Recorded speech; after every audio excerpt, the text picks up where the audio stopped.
उसने देखा भोला अपनी गाय लिए इसी तरफ चला आ रहा है। भोला इसी गांव से मिले हुए पूर्वे का ग्वाला था और दूधमखन का व्यवसाय करता था। अच्छा दाम मिल जाने पर कभी कभी किसानों के हाथ गायें बेच भी देता था। होरी का मन उन गायों को देखकर ललचा गया। अगर भोला वह आगे वाली गाय उसे दे तो क्या कहना, रुपए आगे पीछे देता रहेगा। वह जानता था घर में रुपए नहीं हैं। अभी तक लगान नहीं चुकाया जा सका। विशेषर साह का देना भी बाकी है, जिस पर आने रुपए का सूद चढ़ रहा है। लेकिन दरिद्रता में जो एक प्रकार की अदूरदर्शिता होती है, वह निर्लज्जता जो तकाजे, गाली और मार से भी भयभीत नहीं होती, उसने उसे प्रोत्साहित किया। बरसों से जो साध मन को आंदोलित कर रही थी, उसने उसे विचलित कर दिया। भोला के समीप जाकर बोला, राम राम भोला भाई, कहो क्या रंगढंग है। सुना अब की मेले से नई गायें लाए हो। भोला ने रुखाई से जवाब दिया। होरी के मन की बात उसने ताड़ ली थी। हाँ, 2 बछिए और 2 गायें लाया। पहले वाली गायें सब सूख गई थीं। बंधी पर दूध न पहुँचे तो गुजर कैसे हो। होरी ने आने वाली गाय के पुट्ठे पर हाथ रखकर कहा, दुधार तो मालूम होती है, कितने में ली। भोला ने शान जमाई। अब की बाजार बड़ा तेज रहा महतो, इसके 80 रुपए देने पड़े। आंखें निकल गईं। 30-30 रुपए तो दोनों कलोरों के दिए। इस पर गाहक रुपए का 8 सेर दूध मांगता है। बड़ा भारी कलेजा है तुम लोगों का भाई। लेकिन फिर लाए भी तो वह माल की यहाँ 10-5 गांवों में तो किसी के पास निकलेगी नहीं। भोला पर नशा चढ़ने लगा। बोला, राय साहब इसके 100 रुपए देते थे, दोनों कलोरों के 50-50 रुपए, लेकिन हमने न दिए। भगवान ने चाहा तो 100 रुपए इसी बयान में पीट लूंगा। इसमें क्या संदेह है भाई। मालिक क्या खाके लेंगे, नजराने में मिल जाए तो भले ले लें। यह तुम ही लोगों का गुदार है कि अंजुली भर रुपए तकदीर के भरोसे गिन देते हो। यही जी चाहता है कि इसके दर्शन करता रहूं। धन्य है तुम्हारा जीवन की गौओं की इतनी सेवा करते हो। हमें तो गाय का गोबर भी मयस्सर नहीं। गिरस्त के घर में एक गाय भी न हो तो कितनी लज्जा की बात है। साल के साल बीत जाते हैं, गोरस के दर्शन नहीं होते। घरवाली बार बार कहती है, भोला भैया से क्यों नहीं कहते। मैं कह देता हूँ, कभी मिलेंगे तो कहूँगा। तुम्हारे स्वभाव से बड़ी प्रसन्न रहती है। कहती है, ऐसा मर्द ही नहीं देखा कि जब बातें करेंगे नीची आंखें करके कभी सिर नहीं उठाते। भोला पर जो नशा चढ़ रहा था, उसे इस भरपूर प्याले ने और गहरा कर दिया। बोला, भला आदमी वही है जो दूसरों की बहुबेटी को अपनी बहुबेटी समझे। जो दुष्ट किसी महरिया की ओर ताके, उसे गोली मार देना चाहिए। यह तुमने लाख रुपए की बात कह दी भाई। बस सज्जन वही जो दूसरों की आबरू को अपनी आबरू समझे। जिस तरह मर्द के मर जाने से औरत अनाथ हो जाती है, उसी तरह औरत के मर जाने से मर्द के हाथ पांव टूट जाते हैं। मेरा तो घर उजड़ गया महतो, कोई एक लोटा पानी देने वाला भी नहीं। गत वर्ष भोला की स्त्री लू लग जाने से मर गई थी। यह होरी जानता था, लेकिन 50 बरस का खंखड़ भोला भीतर से इतना स्निग्ध है, वह न जानता था। स्त्री की लालसा उसकी आंखों में सजल हो गई थी। होरी को आसन मिल गया। उसकी व्यावहारिक कृषक बुद्धि सजग हो गई। पुरानी मसल झूठी थोड़ी है, बिन घरनी घर भूत का डेरा। कहीं सगाई नहीं ठीक कर लेते। ताक में हूँ महतो, पर कोई जल्दी फंसता नहीं।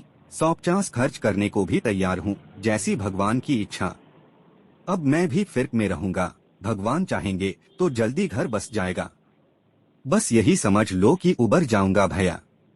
घर में खाने को भगवान का दिया बहुत है। 4 पसेरी रोज दूध हो जाता है, लेकिन किस काम का।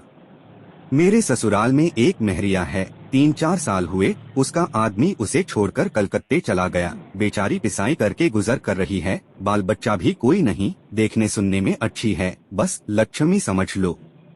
भोला का सिकुड़ा हुआ चेहरा जैसे चिकना गया। आशा में कितनी सुधा है। बोला, अब तो तुम्हारा ही आसरा है महतो।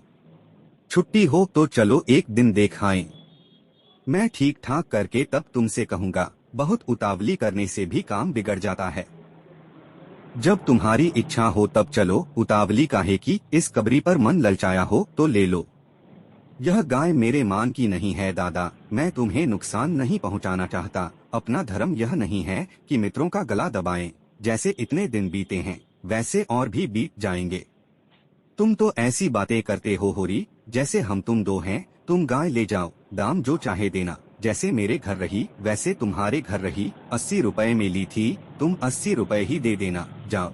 लेकिन मेरे पास नगद नहीं है दादा, समझ लो। तो तुमसे नगद मांगता कौन है भाई। होरी की छाती गज भर की हो गई। 80 रुपए में गाय महंगी न थी, ऐसा अच्छा डीडॉल दोनों जून में 6-7 सेर दूध सीधी ऐसी की बच्चा भी दुह ले। इसका तो एक एक बाछा 100-100 का होगा। द्वार पर बंधेगी तो द्वार की शोभा बढ़ जाएगी। उसे अभी कोई 400 रुपए देने थे, लेकिन उधार को वह एक तरह से मुफ्त समझता था। कहीं भोला की सगाई ठीक हो गई तो 1-2 साल तो वह बोलेगा भी नहीं। सगाई न भी हुई तो होरी का क्या बिगड़ता है, यही तो होगा।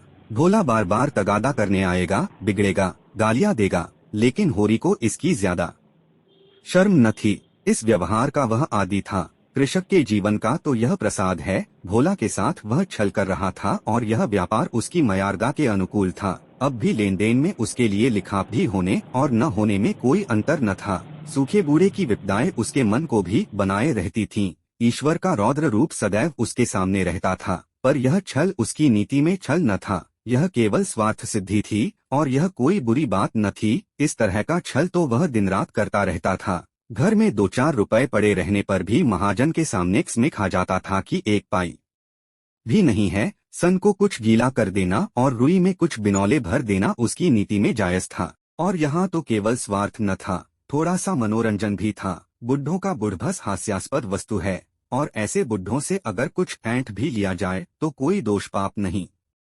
भोला ने गाय की पगहिया होरी के हाथ में देते हुए कहा, ले जाओ महतो, तुम भी याद करोगे, ब्याते ही 6 सेर दूध ले लेना। चलो मैं तुम्हारे घर तक पहुंचा दूं। शायद तुम्हें अनजान समझकर रास्तों में कुछ दिक करे। अब तुमसे सच कहता हूँ, मालिक 90 रुपए देते थे, पर उनके यहाँ गऊओं की क्या कद्र, मुझसे लेकर किसी हाकिम हुक्काम को दे देते। हाकिमों को गऊ की सेवा से मतलब, वह तो खून चूसना भर जानते हैं। जब तक दूध देती रखते, फिर किसी के हाथ बेच देते। किसके पल्ले पड़ती कौन जाने। रुपया ही सब कुछ नहीं है भैया, कुछ अपना धर्म भी तो है। तुम्हारे घर आराम से रहेगी तो यह न होगा कि तुम आप खाकर सो रहो और गऊ भूखी खड़ी रहे। उसकी सेवा करोगे, चुमकारोगे, गऊ हमें आशीर्वाद देगी। तुमसे क्या कहूँ भैया, घर में चंगुल भर भी भूसा नहीं रहा। रुपए सब बाजार में निकल गए। सोचा था महाजन से कुछ लेकर भूसा ले लेंगे, लेकिन महाजन का पहला ही नहीं चुका। उसने इनकार कर दिया।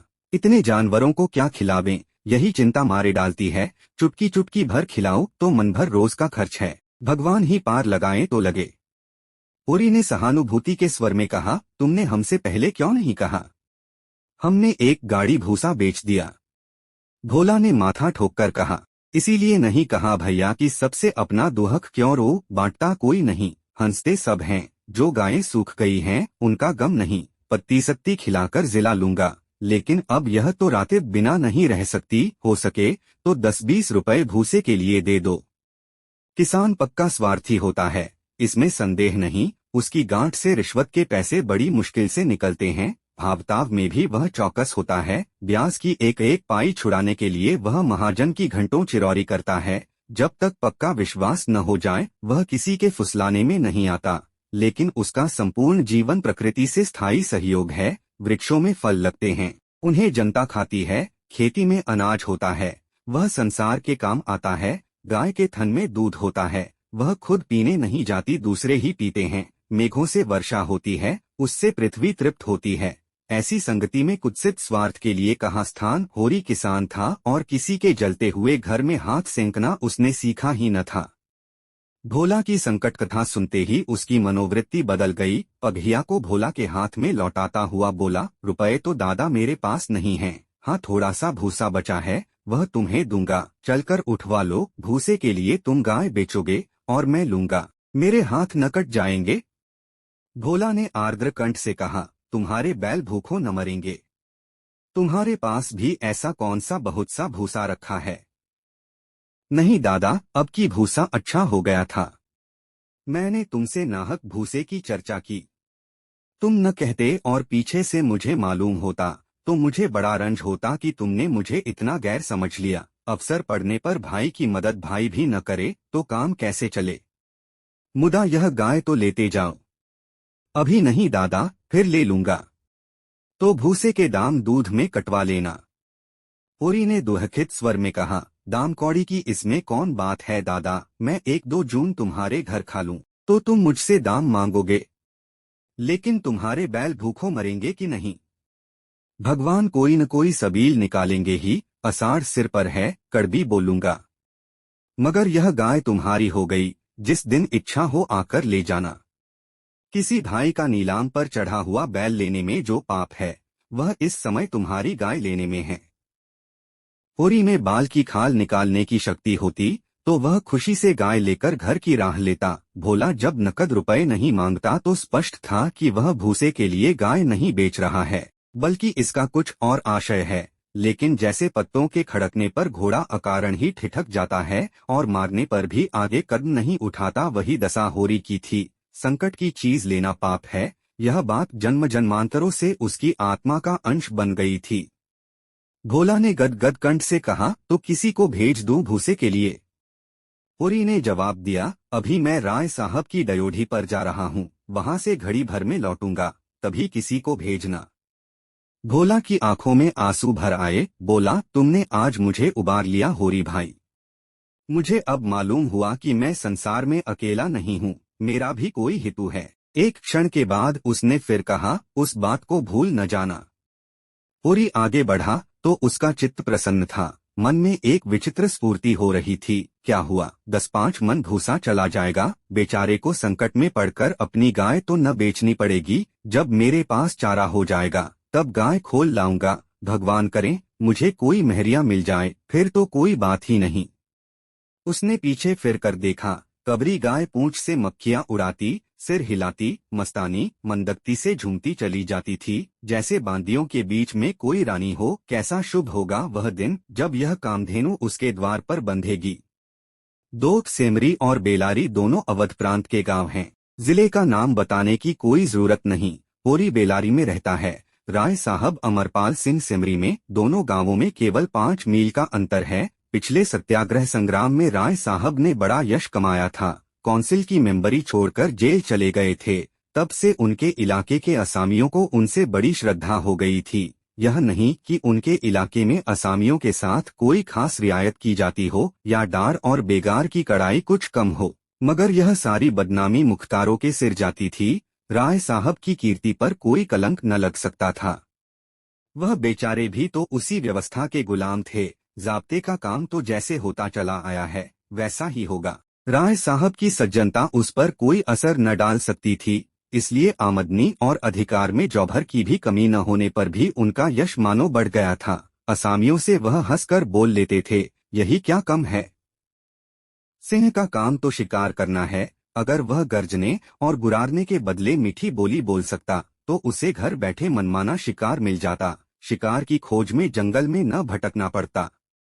राय साहब राष्ट्रवादी होने पर भी हुक्काम से मेलजोल बनाए रखते थे। उनकी नजरें और डालियां और कर्मचारियों की दस्तूरियां जैसी की तैसी चली आती थीं। साहित्य और संगीत के प्रेमी थे, ड्रामा के शौकीन, अच्छे वक्ता थे, अच्छे लेखक, अच्छे निशानेबाज। उनकी पत्नी को मरे आज 10 साल हो चुके थे, मगर दूसरी शादी न की थी। हंस बोलकर अपने विधुर जीवन को बहलाते रहते थे। होरी ड्योढ़ी पर पहुंचा तो देखा जेठ के दशहरे के अवसर पर होने वाले धनुष यज्ञ की बड़ी जोरों से तैयारियां हो रही हैं। कहीं रंगमंच बन रहा था, कहीं मंडप, कहीं मेहमानों का आतिथ्य गृह, कहीं दुकानदारों के लिए दुकानें। धूप तेज हो गई थी, पर राय साहब खुद काम में लगे हुए थे। अपने पिता से संपत्ति के साथ साथ उन्होंने राम की भक्ति भी पाई थी और धनुष यज्ञ को नाटक का रूप देकर उसे शिष्ट मनोरंजन का साधन बना दिया था। इस अवसर पर उनके यार दोस्त, हाकिम, हुक्काम सभी निमंत्रित होते थे और 2-3 दिन इलाके में बड़ी चहल पहल रहती थी। राय साहब का परिवार बहुत विशाल था। कोई 150 सरदार एक साथ भोजन करते थे। कई चचा थे, दर्जनों चचेरे भाई, कई सगे भाई, बीसियों नाते के भाई। एक चचा साहब राधा के अनन्य उपासक थे और बराबर वृंदावन में रहते थे। भक्तिरस के कितने ही कविता रच डाले थे और समय समय पर उन्हें छपवाकर दोस्तों की भेंट कर देते थे। एक दूसरे चचा थे जो राम के परम भक्त थे और फारसी भाषा में रामायण का अनुवाद कर रहे थे। रियासत से सबके वसीके बंधे हुए थे, किसी को कोई काम करने की जरूरत न थी। होरी मंडप में खड़ा सोच रहा था कि अपने आने की सूचना कैसे दे कि सहसा राय साहब उधर ही आ निकले और उसे देखते ही बोले, अरे तू आ गया होरी, मैं तो तुझे बुलवाने वाला था। देख, अब कि तुझे राजा जनक का माली बनना पड़ेगा, समझ गया न। जिस वक्त जानकी जी मंदिर में पूजा करने जाती हैं, उसी वक्त तू एक गुलदस्ता लिए खड़ा रहेगा और जानकी जी की भेंट करेगा। गलती न करना और देख, असामियों से ताकीद करके कह देना कि सबके सब शगुन करने आए। मेरे साथ कोठी में आ, तुझसे कुछ बातें करनी हैं। वह आगे आगे कोठी की ओर चले, होरी पीछे पीछे चला। वहीं एक घने वृक्ष की छाया में एक कुर्सी पर बैठ गए और होरी को जमीन पर बैठने का इशारा करके बोले, समझ गया मैंने क्या कहा। कारकुन को तो जो कुछ करना है वह करेगा ही, लेकिन असामी जितने मन से असामी की बात सुनता है, कारकुन की नहीं सुनता। हमें इन्हीं 5-7 दिनों में 20,000 का प्रबंध करना है। कैसे होगा समझ में नहीं आता। तुम सोचते होगे मुझ टके के आदमी से मालिक क्यों अपना दुखड़ा ले बैठे, किससे अपने मन की कहूँ।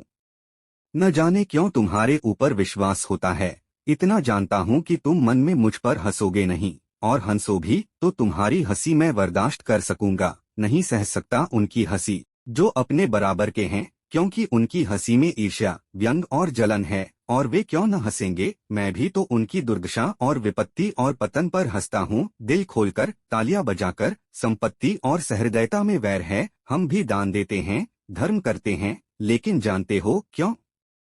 केवल अपने बराबर वालों को नीचा दिखाने के लिए। हमारा दान और धर्म कोरा अहंकार है, विशुद्ध अहंकार। हम में से किसी पर डिग्री हो जाए, कुर्की आ जाए, बकाया मालगुजारी की इल्लत में हवालात हो जाए, किसी का जवान बेटा मर जाए, किसी की विधवा बहू निकल जाए, किसी के घर में आग लग जाए, कोई किसी वेश्या के हाथों उल्लू बन जाए, या अपने असामियों के हाथों पिट जाए, तो उसके और सभी भाई उस पर हंसेंगे, बगले बजाएंगे, मानो सारे संसार की संपदा मिल गई है। और मिलेंगे तो इतने प्रेम से जैसे हमारे पसीने की जगह खून बहाने को तैयार हैं। अरे और तो और हमारे चचेरे, फुफेरे, ममेरे, मौसेरे भाई जो इसी रियासत की बदौलत मौज उड़ा रहे हैं, कविता कर रहे हैं और जुए खेल रहे हैं, शराबें पी रहे हैं और रैयाशी कर रहे हैं, वह भी मुझसे जलते हैं।